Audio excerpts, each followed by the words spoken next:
Entre muitos altos e baixos, a rainha Betinha e o príncipe Philip estiveram juntos por mais de 70 anos. Na época, ela já sabia, que seria a próxima monarca do Reino Unido, e ele era um militar ativo nas Forças Armadas Britânicas. Os anos 40 marcaram um período bem complicado, especialmente porque a imagem de um homem por trás de uma rainha era um símbolo culturalmente, entendido, óbvio, como uma espécie de emasculação, e foi algo que os dois conseguiram também ultrapassar juntos. Óbvio que não foi assim da melhor maneira possível, não foi sempre um conto de fadas, nunca é, mas a estabilidade que a Betinha tanto pregava, ela realmente conseguiu levar até o último dia de vida do príncipe Philip. Mas antes de começar o vídeo, deixe o seu like e inscreva-se para receber notificações de vídeos novos assim que eles são postados. Me siga também lá no Instagram, @eugregoriomartins, custa nada e é de graça. A rainha Betinha conheceu o príncipe Philip muito antes de 1947, ano em que os dois se casaram. O Philip, ele tinha 18 anos quando ele conheceu Betinha, servia como uma espécie de babá ali de luxo, dela e da princesa Margaret. Como ele trabalhava nas Forças Armadas, às vezes sobrava ali para ele cuidar das duas em algumas ocasiões. Nessa época aí, Betinha tinha cerca de 13 anos de idade e já sabia que seria a próxima na linha de sucessão. Isso porque o pai dela, que era o George VI, não era o herdeiro natural ao trono. O herdeiro natural seria o irmão mais velho dele, que abdicou para poder se casar com a americana Wallis Simpson. Essa foi a desculpa que ele deu. Quando o George VI foi coroado, aí sim, Betinha já tinha 11 anos de idade, A princípio, o príncipe Philip não era um candidato também à altura de uma futura rainha. Ele vinha de uma família real que foi deposta, num golpe de estado, e isso carregava, assim, uma certa vergonha, entre aspas, os herdeiros. Tanto que em nenhum momento a gente vê nos tabloides e jornais britânicos também sobre o lado Mountbatten, da família. A mãe dele, que era a princesa Alice da Grécia e Dinamarca, ela teve um destino horrível, morreu sem nada, trabalhando num convento, Não que tenha sido, assim, uma negligência por parte do príncipe Philip e do restante da família, mas a própria Alice, ela meio que se puniu com esse destino aí. Com o passar dos anos, Betinha, ela foi se afeiçoando ao príncipe Philip e a família viu que não tinha mais jeito também. Os dois, eles se casariam, quer eles gostassem, quer não. Betinha, nosso cristal taurino, não sossegou enquanto ela não conseguiu transformar a imagem do príncipe Philip dentro da própria instituição também. O fato dele se dedicar tanto às Forças Armadas, britânicas, como uma repatriação também pesou bastante. Até esse sobrenome aí, Mountbatten, ele foi inventado, o sobrenome original da família dele era Sonderburgo-Glücksburgo, alguma coisa do tipo. Em 1947, os dois se casaram. A ideia inicial era que o casamento também acontecesse na Capela de São Jorge, com uma cerimônia um pouco mais intimista, mas a própria população foi contra. Nessa época do casamento, o Reino Unido ele passava pela recessão, do pós-guerra. Então, até mesmo a família real tinha também que seguir um orçamento ali que eles precisavam respeitar. E o casamento enorme não estava nesse orçamento. Acontece que as pessoas gostavam tanto da Betinha que as mulheres do Reino Unido, principalmente, começaram a enviar coisas, enviaram tecido, ingredientes para fazer o bolo do casamento, flores. Foi a maior vaquinha que a história da cultura pop já presenciou. E ao contrário do que acontece hoje, muita coisa foi bancada também pela própria Elizabeth e pelos pais, de forma particular. Os casamentos reais atualmente, eles são completamente bancados com o dinheiro público, porque são vistos como um evento público. Os primeiros anos de casamentos também foram bem tranquilos, como princesa de Gales, ela conseguia dividir os compromissos reais com o fardo também, digamos assim, de ser a esposa de um militar. As coisas começaram a degringolar quando a saúde do pai dela impedia que ele participasse, de alguns eventos públicos, e aí pouquíssimo tempo depois ele acabou falecendo também, O rei George VI, ele viveu muito pouco como monarca, no papel de monarca. Ele faleceu em 1952, quando tinha 57 anos de idade, mas só reinou mesmo por cerca de 16 anos. Na coroação da rainha, o príncipe Philip já se sentiu incomodado também, Primeiro porque não existe o título de rei consorte, existe o título de rainha consorte, mas quando um homem se casa com uma rainha, né, ele acaba virando príncipe consorte, não tem rei consorte.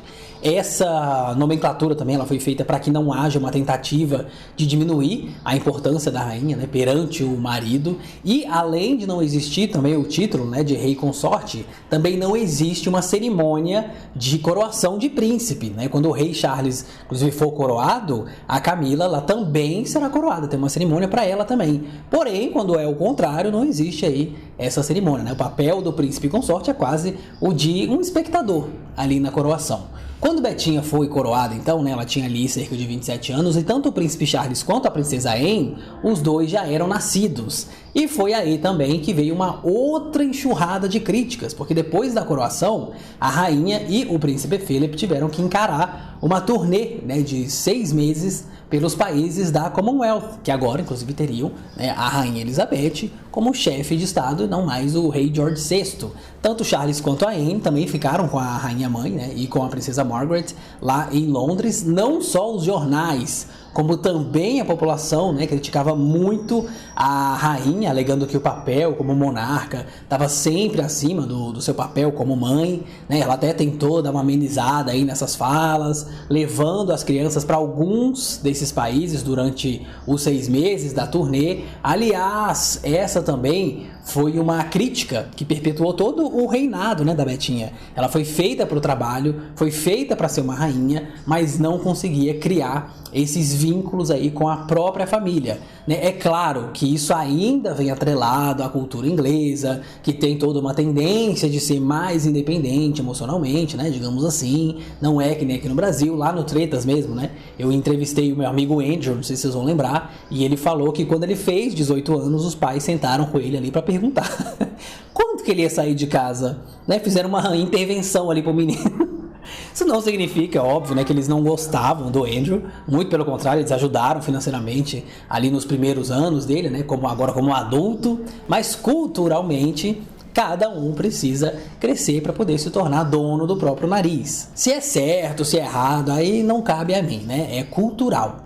Fato é que Betinha foi de longe a monarca que mais trabalhou na história do Reino Unido, isso aí é sem sombra de dúvidas. Ela recebeu mais de 100 chefes de estado lá no Palácio de Buckingham e fazia questão de se envolver também, né, de pesquisar sobre a vida de cada um deles para poder se inteirar do contexto histórico de cada país, né? Do outro lado estava também a princesa Margaret, que era meio que um amor e um karma na vida de Betinha.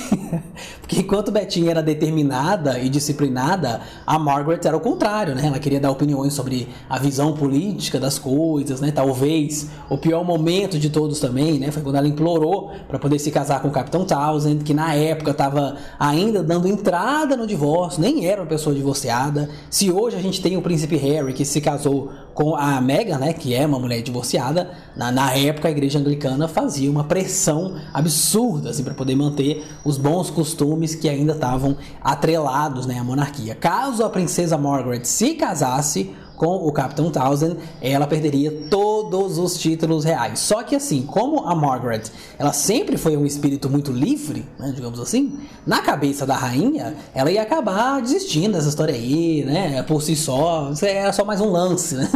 Ao invés de falar a verdade, ela e o príncipe Philip, né, ficavam dando ali esperança para Margaret seguir com esse sonho dela, né, falava que quando ela tivesse uma certa idade, aí talvez ela poderia se casar com o Capitão Townsend, né. Aí quando a Margaret chegava nessa idade, ela ia lá e inventava uma outra história, né? Betinha e o príncipe Philip também. E os jornais não perdoaram, né? Lembra que eu falei sobre as críticas da maternidade? Pois é, aqui também veio um caminhão de críticas chamando Betinha de coração de gelo, de inimiga do romantismo, né, de cruel e mais um monte de coisa também. Acabou que no fim das contas a própria Margaret não quis ceder à perda, né, dos títulos e deixou que a vida seguisse, né. Muitos biógrafos culpam também os problemas emocionais da Margaret, a família que reprimiu muito as decisões que ela tomava, né? Coisa que eu discordo um pouco, né? Pra ser bem honesto, ela nunca foi uma pessoa assim fácil e nunca soube respeitar também as regras que precisavam ser seguidas, né? É aquilo que eu sempre digo, ninguém é obrigado a fazer nada, né? Porém, o mundo não é uma anarquia, né? Quem quiser jogar o jogo vai precisar abaixar a cabeça e fazer o que está escrito ali que é para fazer, né? Tudo na vida vem com preço. Às vezes ele é muito mais alto do que a gente imagina. e aí é melhor a gente se afastar. Entre a princesa Anne e o nascimento também do príncipe Andrew, passaram-se aí 10 anos, né? E depois foram mais 5 anos até o nascimento do príncipe Edward. Os dois mais novos, eles sempre carregaram a alcunha de serem os filhos preferidos. Muito disso vem dessas críticas também sobre a criação, né, do Charles e da Anne, né? Eles não tiveram a mesma disposição que o Andrew e o Edward tiveram, né? As pessoas que conviveram, inclusive com a rainha, falavam isso, né? Para quem quisesse ouvir, que ela se culpava muito pelo distanciamento dos filhos mais velhos. O príncipe Charles mesmo, né? Ele é uma pessoa, assim, totalmente traumatizada pela criação que ele teve do pai dele, né? Ele foi obrigado a estudar numa escola que ele não gostava, detestava, para ser bem sincero, e a servir em papéis também que ele não queria ter servido, como um papel no exército. Tanto que quando os filhos do Charles nasceram, ele colocou os dois na escola Eton, que era onde ele mesmo, né, gostaria de ter estudado, que era uma escola que preparava grandes intelectuais. O príncipe Philip não conseguia ver no Charles o filho que ele tanto sonhava, né? Ele queria alguém que fosse muito parecido com ele, que fosse militar, que gostasse de esportes violentos, que fosse até um pouco mais chucro também, né? No sentido de aparentar ser um pouco mais masculino. O Charles, ele era extremamente o oposto, né? Ele odiou trabalhar no exército, não gostava de praticar esportes, não era bom nos esportes também, e queria estudar arquitetura, artes plásticas, literatura, né? Tudo que o príncipe Philip considerava uma grande besteira era o que o príncipe Charles queria fazer. Aliás, nessa fase aí de colocar expectativas no outro, a princesa Anne, ela teve 2 filhos também, né? Ela foi a primeira a se casar, na época com o capitão Mark Phillips, que foi o primeiro marido dela, e ela pediu para que os filhos dela não tivessem títulos, né? E eles realmente não têm. A Zara Phillips, eu não sei se ela se incomoda tanto com esse fato aí, mas o filho, esse sim, queria muito trabalhar para a instituição, e eu acho, assim, sinceramente, que ele só não conseguiu forçando uma barra por ser um cara mulherengo, irresponsável, que já vendeu até foto do casamento dele com a rainha ali presente, né, para uma revista de fofocas, né? Isso não é até uma revista americana. Enfim, foi um período assim bem turbulento na vida da rainha, que só não foi pior do que o ano de 1992, quando as fotos e os boatos também de traição, né, tanto do príncipe Andrew e da Fergie, como o do Charles também e da Diana, estamparam lá as capas dos tabloides britânicos, né? Todo aquele trabalho, né, da Betinha, tentar resguardar a imagem da família, foi por água abaixo em 1992. De acordo com um dos documentários também do Real Royalty aqui do YouTube, um dos movimentos que a Betinha e o príncipe Philip fizeram para poder manter, né, o casamento foi a busca por hobbies separados também. Teve uma época quando o príncipe Philip já tinha passado ali dos 60 anos, né, aproximadamente, ele começou a se interessar pelas corridas, né, de carruagem. Isso porque Betinha, ela tinha assim desde sempre, né, ela tinha uma grande criação de cavalos e era uma apaixonada assim por jockey, né?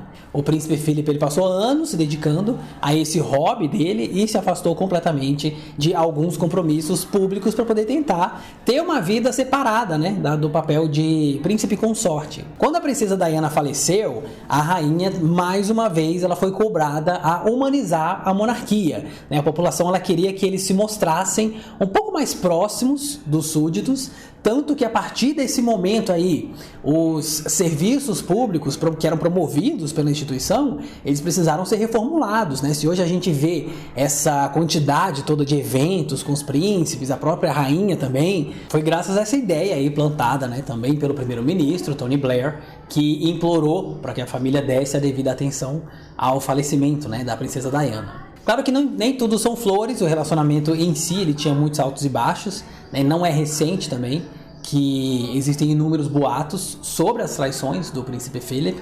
Quando ele faleceu, né, colocaram todo um segredo ali de 100 anos, né, sobre o testamento dele, o que levantou ainda mais suspeita também entre os jornalistas e biógrafos que escreveram sobre a família real. Tem muita coisa que aí quase não foi contada também em português, né? Se vocês quiserem, eu posso trazer aqui em outros vídeos. Essa última temporada, inclusive, de The Crown, né? Essa última que está disponível agora na Netflix, ela mostra bem também esse período aí do príncipe Philip, né? Com o esporte lá das carruagens, e deixa no ar também um dos possíveis casos extraconjugais que ele supostamente teve ao longo da vida. Que coisa, né, menina? Mas 70 anos também de casado não é pra qualquer um, né? Tem que ter uma paciência extra.